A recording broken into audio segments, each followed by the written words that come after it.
No bad language. Right? Ladies doesn't. Exactly. Okay, sounds good, guys. We are going to get started today. This is a new series that Rose and I have developed, which is called Who Do You Know Wednesdays. And so the purpose of these sessions are to reach out and figure out who else could help you find, whether it's a buyer need that you need filled or one that you have one from the office. So the strategy here, it's a really simple script. It's one that I was able to develop out of Bold when I attended Bold and thought, how can I use some of those embedded commands and make something that is a little bit more of a casual conversation, whether it be with someone that I know well or someone maybe that's from an organization that I don't know so well.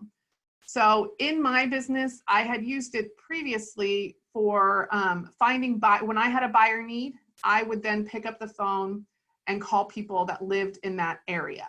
So I would go to my database. So let's say, for example, I have a buyer that's in the looking and considering Prairie Village or Leawood up to 400,000. So what I would do is go to the list of clients that I had that lived in the Prairie Village and Leawood area, and I would pick up the phone and I would call them and I'd run through this script. And it was not, and as we go through it, you'll see it is not a super aggressive script. It's not where I'm asking them, hey, will you sell your house? But it's definitely paving the way and giving the opportunity for us to have a conversation that they could say, well, hey, I mean, talk to me more about this. Like, what would that look like? Maybe that would be something. Or open the door to have a conversation of like, yeah, I don't know that maybe, and maybe we do get together. We've been kind of kicking around the idea. So that was kind of the purpose of this script. The other thing that was really awesome about this script is it worked. I modified it slightly, but it worked for organizations I was a part of as well. So I was in a mothers association and I could go and pull that database from all of the others. Mothers that were registered and in the organization, and I was able to reach out to them, provide reference to who I was and how they, how we were connected.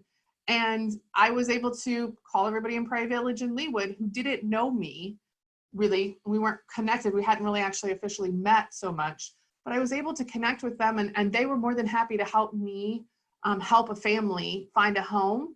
And it was really, really cool because there was plenty of opportunities there too to introduce myself in a non-aggressive way.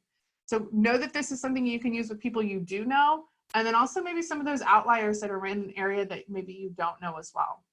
There's nothing against either. Pullingwhitepages.com if you're searching in a certain area and pulling some streets, and if they're not on the no-call list, calling a stranger and using the same script, because again, it's very non-aggressive and it's just showing that you're trying to help others. So let's look at going, okay, and then the other place that I went to kind of try to really make sure that I was fully grasping anyone that was in that area is I went to my Facebook friend list, and you can search on your Facebook friend list by area of where people live.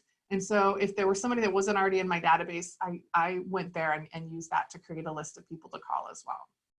So let's jump into the script. It's a really simple script. It's hi, their name. It's Elizabeth Sadie with Keller Williams. Obviously, when it is people that I know, I'm not saying it's Elizabeth Sadie with Keller Williams. I just say, hi, Christina, it's Elizabeth. Thanks for taking my call. I have a real quick question for you. I am working with a very sweet family that really want to buy a home in the Prairie Village, Leawood area. So by chance, do you have a neighbor that is looking to sell their home? And then I would just kind of pause and break script. So by going directly into, hey, it's a business call, and skipping a little bit of the formalities of, hey, how are you doing? How are the kids going? It allowed me to go through those calls a little bit quicker. Now, with everything that's going on, it may not hurt to pause and have a little bit of how's everything going, and then shift into a, hey, so the reason I'm giving you a call real quick is I have this, and go through that paragraph. So I would give them, I'd pause and just be quiet. And as a salesperson and someone that likes to talk a lot, that's one of the most difficult parts. But I would force myself to just be quiet and wait for them to think. And often they would go, I don't know that I really, do think of any, Well, I know people behind that are catacorning. I mean, literally they would say behind, diagonal from us, they had talked about building. I think they are in the process of building something. I don't know if they have an agent or not, or something of that sort. But then they would be willing to, I pull up on the map and they'd be willing to direct me to what house it was. I've had people say, I know that there was a woman that passes away down the street and that their family was going to need to sell the house because she lived there by herself. And it was a great way to get listing opportunities to then pick up the phone and call those people. So once we kind of had that initial, if they didn't have someone to think about, and I would tell you that it was really interesting how many people were really trying to rack their brains in that pause. Going back to the script, I would then go into, thank you for thinking about that. Okay, do you know anyone from work or friends or a family member that would like to sell a home in that area, or really like buy a home too? I'd be happy helping with that, LOL, and kind of just be a little silly about that part. And at that point, guys, I would describe the area a little bit more. And on the back side of this script, I have some things that are some questions and some things that you should really be prepared to talk about for that buyer need, because it is helpful to really actually be describing an actual buyer. But if it was if they're wanting something in Prairie Village, north of 75th Street and east of Knoll is really their target area. So do you know anyone that maybe lives, and it's helpful to try to paint a picture when you're asking them to think of people from work or, from church or a family member. If you could paint the area that you're wanting them to think of, instead of just saying Prairie Village, it often helps them think about like, okay, when we go to our friend's house, or yeah, they're north of 75th Street, or are they east or west of Knoll, kind of a thing. So be prepared to kind of describe the area that you're wanting them to think of, because that does often help them kind of trigger thinking about people that live in that area. Again, and then throwing in the like silly, like just a little bit of like, hey, by the way, if they're looking to buy, I'm happy to help them too, is just kind of a way for that I showed a little bit of my personality to show that, hey, I'm helping both sides of things. But back to the script. So then I would say thank you for taking a moment to think about that. If you think of someone or hear of someone, please give me a call or shoot me a text. I am determined to find this family a new home ASAP. Have a great start to your weekend. Talk soon. Thanks so much. Guys, I can't tell you, after I went through this exercise for a really sweet couple I was helping in Prairie Village, I had people that did not know me well texting me pictures of for sale by owner signs later that day. I had people texting me 3 days later to say, oh my gosh, I did just think of somebody. They just had a baby, or they were considering, I knew that they might be considering moving. And because they were thinking about it for days to come. But it was amazing because they're texting me a for sale by owner sign and they're telling me, this just went up today. I've been walking this route twice a day with the dog. Like, you could give them a call. I mean, it might not be the right size or something, but they were helping feed me leads as well. I mean, again, part of it was to spur some conversations, and that definitely happened, where it was, hey, maybe we have a conversation. We've been kicking around the idea, is it safe? Is it okay to sell right now? It also, more than anything, I think it established with those people that knew me, and then even some of those that didn't know, but maybe had heard of me from other people in that network, that I was an agent that went above and beyond. So I wasn't a buyer's agent that kind of just sat back and thought, gosh, I hope something comes on the market. I was going to be a buyer's agent that was going to really, really work super hard for my clients. And I think that resonated very, very strongly with my network and others, because when it came time for them to make a decision and to do something, they knew they were hiring someone that was going to go above and beyond and overturn every single rock and stone that there was. So super simple script. I highly recommend, and often when I would work with a script, I would take it and make it a little bit my own, or I'd run through it enough to where I wasn't stumbling through it. But it was something that it was really helpful for me to put in places and use it as a loose guide too. So sometimes it wasn't word for word, and sometimes I'd have to use it to just focus myself and come back to. But one that really, really worked very well, and something different than the normal ones, the care calls that we've kind of been doing recently. Okay.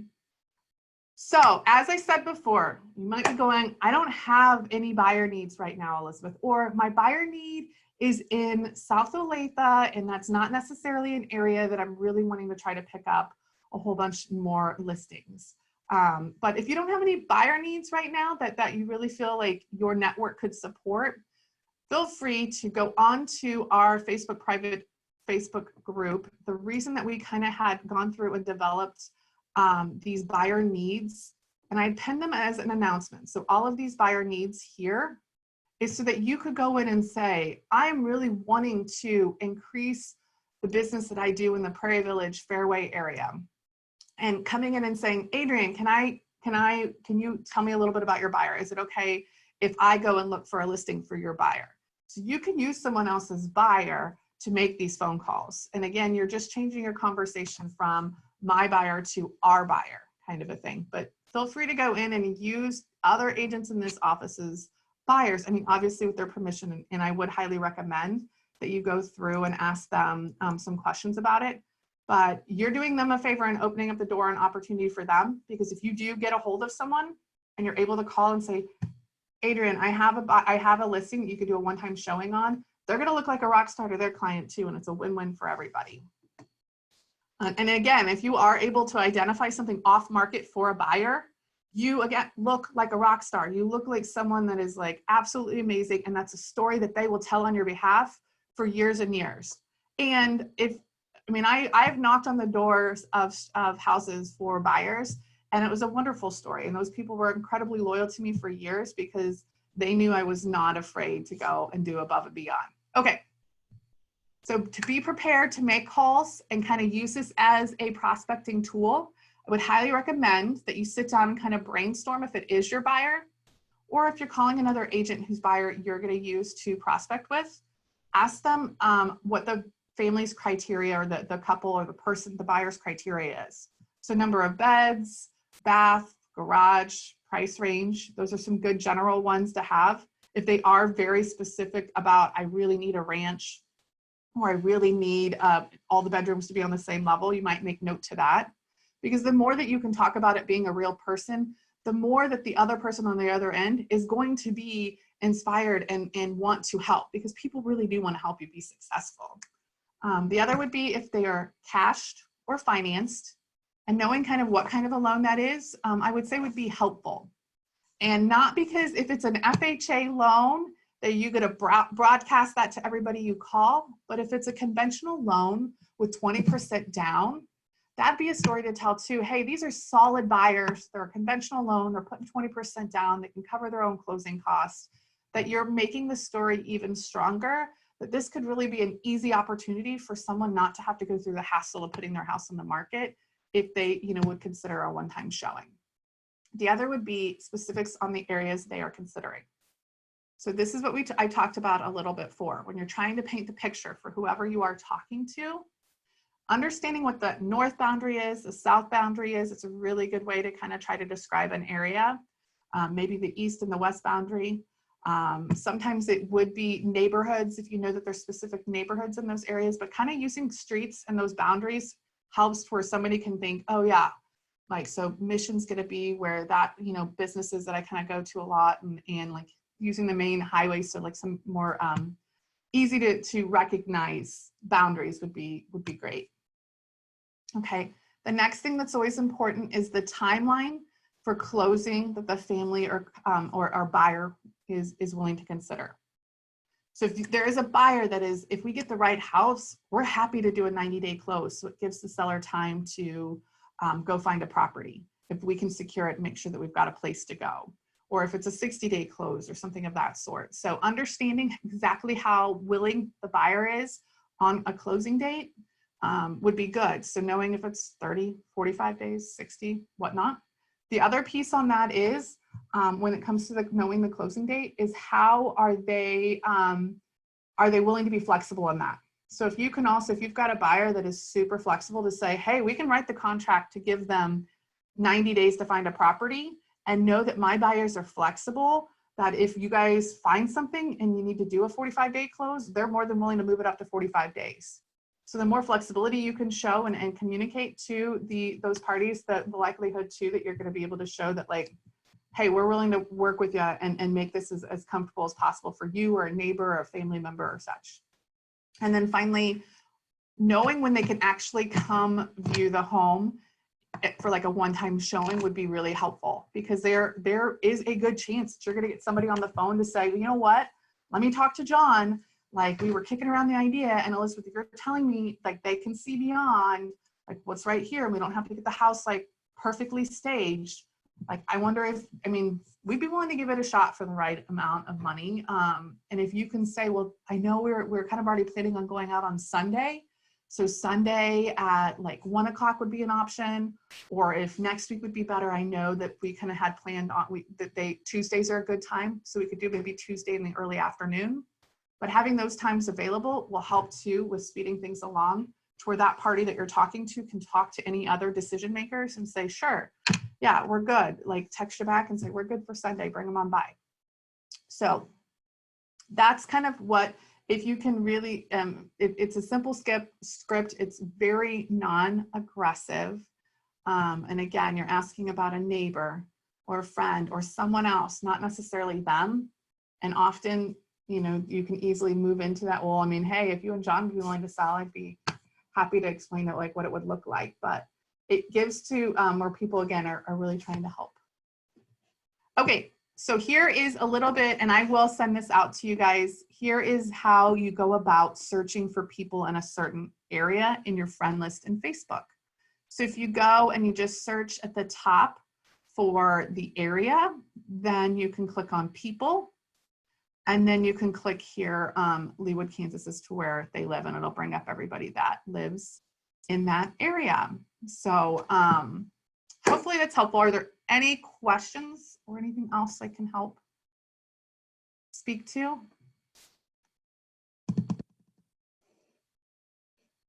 Awesome. I love it when I do like that great of a job. So I will tell you too that this was always something that was really helpful to tell my buyers if I was working with buyers that, hey, I called, 12, different people today, or I made calls to 14 people, especially if they're getting frustrated with the current situation, that you're going above and beyond. And again, I can't tell you how much it really digs into further down the road transactions, because people are going to remember that when Aaron and Beth were buying a house, that you called them, and then when they're successful, like they're going to get to ask Aaron and Beth how you did, and when they say, oh my gosh, she was amazing, it'll be something that again is telling a story for you without you even having to be present. So thanks, guys. If you've got a question, I'll watch the chat. Otherwise, I will email this out to you, and I'll get back. I've got some phone calls to make myself for some prospecting, some follow-up calls and such. So, all right. I appreciate you guys signing on. I hope you can join.